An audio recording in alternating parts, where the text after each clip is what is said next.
जीवन में कर्मों की प्रधानता है। कर्म से भाग्य बनता है। जिस भाग्य को आज तुम भोग रहे हो, किसी न किसी जन्म में आपने वो कर्म किया है, उस भाग्य को बनाया है आपने। आज उस भाग्य में सुधार भी कर सकते हो, भाग्य को बदल भी सकते हो। और भाग्य स्वभाव, वाणी, कर्म, चरित्र और व्यवहार से बनता है। तुम्हारा व्यवहार यदि अच्छा है तो भाग्य आपका अच्छा बन जाएगा। वाणी आपकी अच्छी है तो भाग्य आपका चमकेगा। इसलिए वाणी को भी सुधारिए। ये सुबह से लेकर शाम तक गाली बकते रहना, ये खतरा है। ओट पटांग बातें करना, ये वाणी का पतन है। कितने लोग तो सुबह से लेकर शाम तक दूसरों की निंदा बुराई के अध्याय में ही फंसे रहते हैं। न भगवान का नाम लेंगे, न गुरु का नाम लेंगे, बस प्रपंची बहुत बड़े हो गए। और कितने लोगों की तो ऐसी भी आदत हो गई, अपने बाप की ही निंदा बहुत करते हैं। अपनी माँ की निंदा, अपनी पत्नी की निंदा।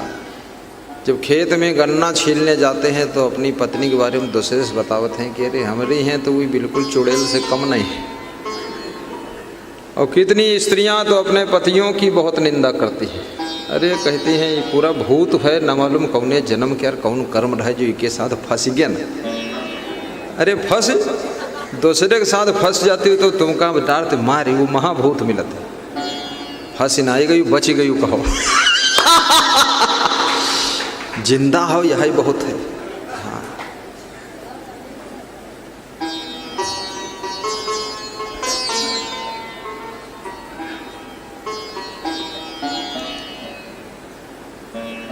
गुणों का दर्शन करो। अगर तुम्हारा पति थोड़ा बैधा है, कम बुद्धि है ना, तो सौभाग्य मनाओ कि तुमको अपनी बुद्धि प्रयोग करने का टाइम मिला हो। बैधा ना हो तो तुमका कहूँ कुछ आगे कर ही देती हो। अच्छा है बैधुल्ला मिला है, तुम बुद्धि लगाओ। और यदि पति बहुत चतुर है तो खुशी मनाओ कि हमका रेस्ट करके मिला है, आगे आगे दौड़त है, ठीक है, ज़्यादा खिलाड़ी। हाँ, और पत्नी यदि बहुत होशियार मिली है ना तो पीठ ठोके रहो कि चोटिया पकड़ के दौड़ो दौड़ो। बहुत होशियार चतुर है, आंगनबाड़ी की सुपरवाइजर है, घर की भी सुपरवाइजर है। घर के आंगन में नरक बना है, वो आंगनबाड़ी की सुपरवाइजर है। हाँ। और पत्नी यदि बैधी है ना तब वो अच्छा है। जहाँ बैठा दे वहाँ बैठ तो है, गुड़िया तो ना बैठे। पूछो कहाँ करे हो, कहीं जौन बताए लो वत्ते ही करन। बैधी, जिसकी पत्नी बैधी वो भी भाग्यशाली है। सब चीजें में आनंद लो। हमारे पास में सब प्रकार के लोग आते हैं, सब मॉडल के। कुछ ऐसे भी शिष्य हैं जो बहुत शर्माते हैं, और कुछ ऐसे शिष्य हैं जो बहुत कम शर्माते हैं, और कुछ ऐसे शिष्य कहते हैं हमका शर्म बिल्कुल नहीं लगत, खाली तुमसे शर्म लागत। तो हमहू डराई थे, कहूँ हमसे शर्म खत्म हो गई तो नंगा नाच करी एक दिन।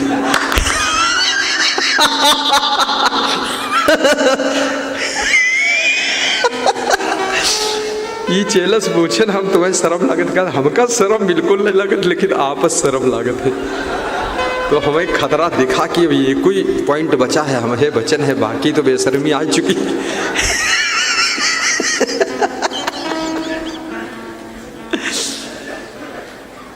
सिया ने पूछा हे भगवन, कलयुग में कोई कर्म धर्म नहीं मानेगा, कोई कर्म धर्म नहीं मानेगा। सीता ने राम से पूछा कि हे राम, ये कलयुग जब आएगा तो उसमें कोई कर्म धर्म नहीं मानेगा, बहुत भ्रष्टाचार बढ़ेगा। राम ने कहा मुस्करा करके, राम हमेशा मुस्करा कर बोलते थे। राम बोले, सिया ने पूछा है भगवन, कलयुग में कोई कर्म धर्म नहीं मानेगा, कोई कर्म धर्म नहीं मानेगा। कर्म भी होगा धर्म भी होगा लेकिन शर्म नहीं होगा।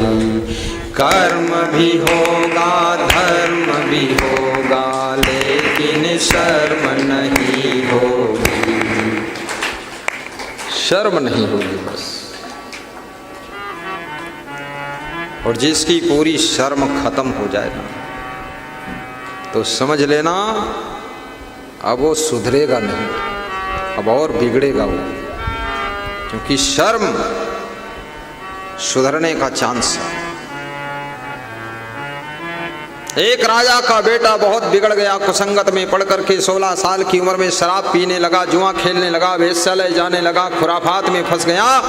राजा को जोश आ गया, एक दिन की इकलौता है लेकिन इसकी ऐसी की तैसी, ये कैसे इतना सब गदर फंड मचा रखा। ढाक से झापड़ मारा 2-3 और घर से निकाल कर ढकेल कर बाहर किया। निकल बाहर बेईमान कहीं का, खुराफात करता है, जिंदगी मर मिटी, इतना बनाते बनाते दारू पीता है। निकला लड़का, हंसता हुआ निकला, पीछे मुड़कर देखा हंसते ही कि यही तो चाहता था, इतना ही थोड़ा बचा था कि अब निकल गया, अब डट के पीऊंगा जितना पीना। चला गया। 1 घंटे बाद राजा को फिर मोह आया। माँ बाप डांटने के नाम पर डांट तो देते हैं अपनी संतान को, लेकिन थोड़ी देर के बाद मोह जब उमड़ता है तो फिर से उसको ढूंढने निकल पड़ते। किधर गया है मेरा लाल। ढूंढने के लिए राजा निकला अपने मंत्री को लेकर के, तो देखा कि वेश्यालय में बैठा हुआ शराब पी रहा है अपने मित्रों के साथ में। राजा को दुख हो गया, आंसू आ गए, रुमाल से आंसू पोंछा। अपने पिताजी पर नजर उस लड़के की पड़ी कि पिताजी आ गए। अरे रंगे हाथ पकड़ गया मैं तो वहां छिपने के लिए कुछ व्यवस्था नहीं थी, तो एक घास का तिनका उठाया और अपनी आंख के सामने ऐसे लगा दिया। मंत्री ने कहा इसको पकड़ कर लाऊं घसीट के। बोले नहीं, छूना नहीं, अभी मेरे बेटे के आंख में तिनके भर की शर्म है, अभी सुधरने की संभावना बनी हुई है। वापस लौटिए। कि तिनके भर की शर्म भी सुधारने के लिए हमारे लिए काफी चीज है, इसलिए थोड़ी शर्म रखना।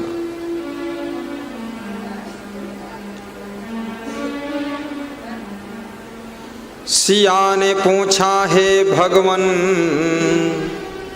कलयुग में काले मन और काले धन होंगे, चोरों चक्के नगर सेठ प्रभु भक्त सभी निर्धन होंगे।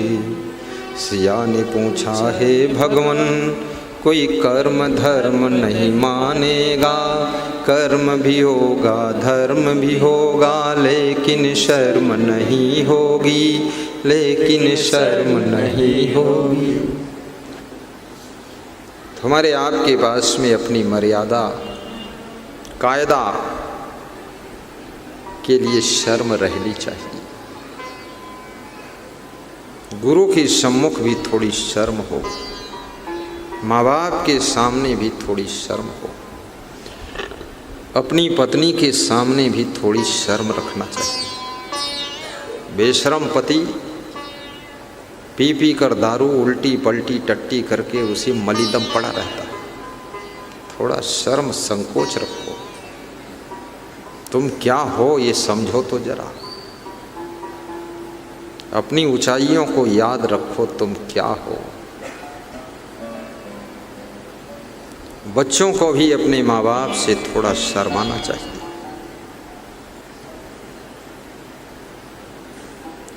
बहुत ज़्यादा शर्म नहीं रखना चाहिए कि उचित बात भी ना कह सको, इतना संकोची स्वभाव मत बनाओ।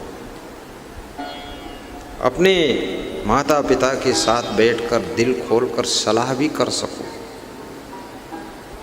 गुरु के साथ में बैठकर प्रेम से सलाह भी कर सको।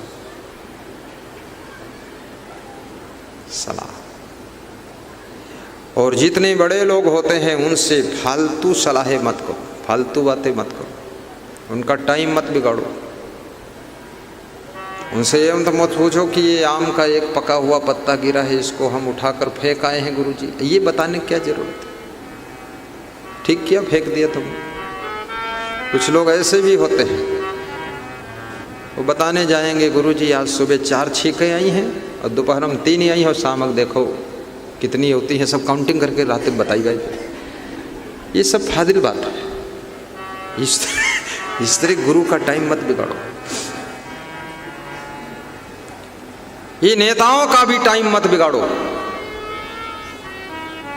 नेताओं को शादी वादी में ज़्यादा मत बुलाओ।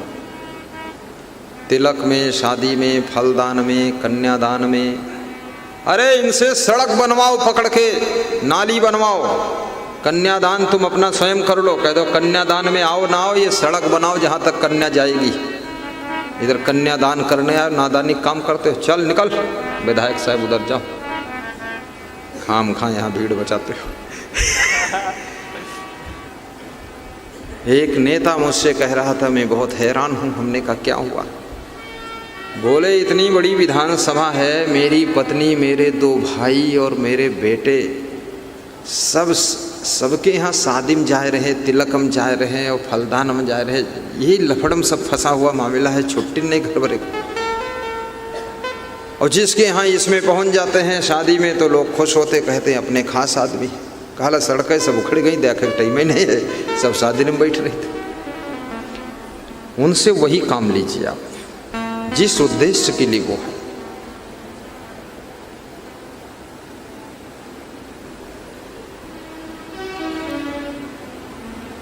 वो सेठ के मुखमंडल को उनकी सेठानी पढ़ती है और कहती है, पति देव आप चिंतित दिखाई दे रहे हैं। सेठ जी कहते हैं, हे प्रियतमा मैं चिंता में हूं, इसलिए चिंतित दिखाई दे रहा हूं।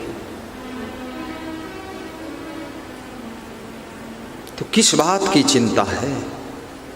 जिस बात की चिंता है उस बात की चिंता है, तो बताइए ना। फिर तो बताया, सवेरा होते ही हवेली खाली करना पड़ेगा। समुद्र में तूफान आ रहा था, मैंने संकल्प ले लिया हवेली बेचकर दान कर दूंगा, करोड़ों की हवेली। सेठानी ने कहा, मेरी शादी आपके साथ हुई, हवेली के साथ नहीं हुई है। जब सीता जी अयोध्या छोड़कर राम के साथ वनवास जा सकती है, ए मेरे सेठ हवेली बिक जाए तो बिक जाए, मेरा पति सुरक्षित समुद्र से लौटा है, हवेली फिर बन जाएगी और नहीं बनेगी तो भी कोई बात नहीं।